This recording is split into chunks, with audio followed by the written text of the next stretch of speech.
So, how many groups came up with 8? Everybody came up with 8? How many did you come up with?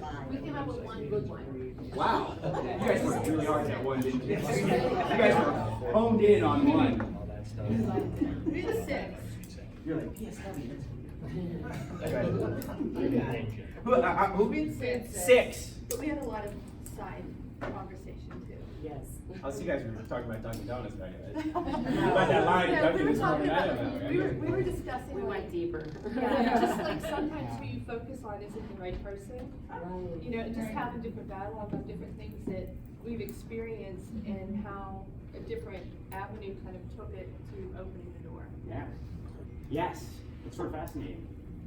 Anybody else? I know you guys came up with 8. Anybody else come up with, how many come up with? Well, we sort of came up with 8, but as I look at them, some of them kind of overlap, and some, well, our businesses are different, so Yes. where he would prospect and where I would prospect are 2 different things. Yeah. Right. And I think that's important. And I was just explaining, I think a lot of times we don't do this exercise. It's a really simple exercise. It only took a couple minutes, and it's better to do it as a group and just ask people, because they may have businesses that work in areas where something works and it may not work in your business. And that's part of the process. That's why there's 8. There could be potentially more, and you can break them down into subcategories, so on and so forth. But here's the reality of this. You don't have to do all of it. That's not the point. What you are supposed to do is pick 3 that you like to do and will do. Don't pick the ones you won't do. A lot of people in my profession still want to tell everybody to cold call. Listen, I have clients it works for. I do. And I teach them how to do it. But I can tell you right now, from a mass perspective, it doesn't work. And guess what? If you don't like it, don't do it. It's like everything else. If you don't like networking, don't do it. But do something. Do something that you like to do and do it consistently. So here's the 8 that we have. It's hard to see, I know, so I'll read it to you. First is cold calls. But again, it could be warm calls. It could be calling on old clients, right? So this can move. Clients you worked with 3 years ago that have disengaged with you. You can do that. Bless you. Networking. Referrals. Asking for referrals. Talks and seminars, right? So you can host a seminar, do a talk. Social prospecting, which is the new version of it. How many people use LinkedIn to prospect? Yeah. You're using it.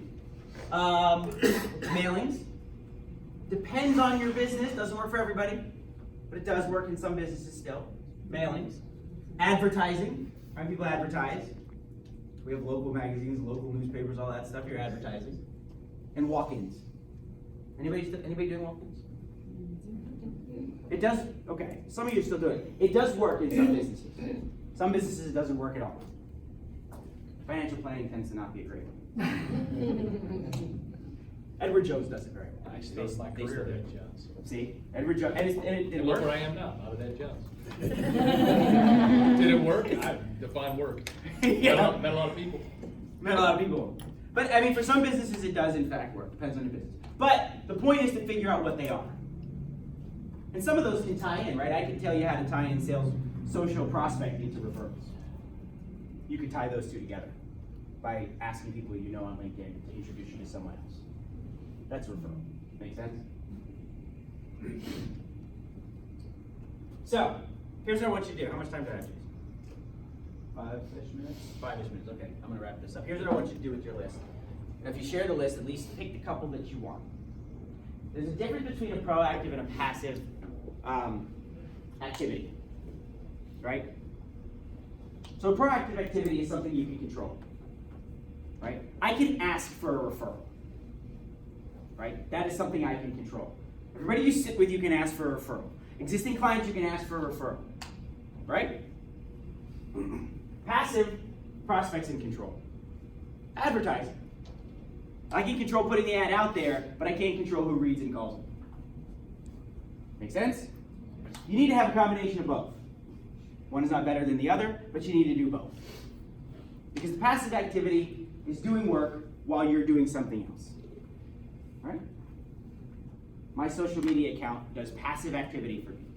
People see a post, people see me talking, and that leads to something else, right? You can't manage anything you can't control. Worry about what you can control. Do the things you can control and don't worry about the things you can't. Move on. So prospecting plan. So now that you have your 8, break them up, pick the couple that you want, break up passive and proactive, right? Then, think about this. Your prospecting plan is going to include the types and quantities of activities you need to do. How many networkers? Right? Times when you prospect. I'm going to go to networkers at the end of the day. I'm going to go first thing in the morning. Whatever. Times you prepare and research. You got to have some time to prep. Regularly scheduled network meetings. Make sure you have some of those so that you always have some level of consistency. And time for follow-up.